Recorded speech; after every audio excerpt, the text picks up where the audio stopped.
Masyarakat Melayu negara ini cukup sinonim dengan aktiviti mengacau bubur Ashura yang sering dilakukan sepanjang bulan Muharram. Namun kali ini penyediaan juadah itu lebih istimewa apabila isi durian segar dicampur menambahkan kelezatan bubur Ashura versi utara.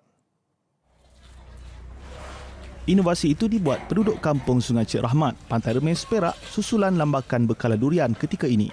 Gotong royong penyediaan bubur Ashura istimewa itu bermula seawal pagi di perkarangan Surau Nur Saadah.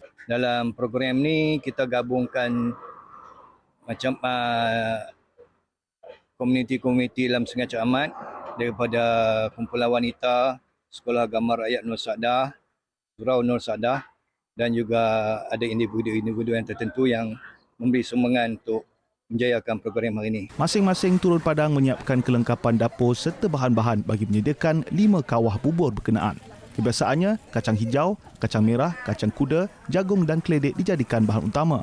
Namun kali ini, isi raja buah turut ditambah sekaligus menjadikan resepi bubur itu unik dan tersendiri. Turut diguna 45 kg santan segar dan 25 kg beras yang dikisar sendiri. Bayangkanlah sebanyak 25 kilo beras untuk di blender. Tanpa kerjasama daripada penduduk kampung memang agak sukarlah kan. Sebab blender kecil-kecil, bukannya kita guna mesin yang besar. Itu saya rasa keistimewaan bubur Ashura kampung ini. Proses mengacau sehingga 3 jam itu menghasilkan hampir 400 bekas bubur Ashura yang diagihkan kepada penduduk kampung Sungai Cik Rahmat dan kawasan sekitar.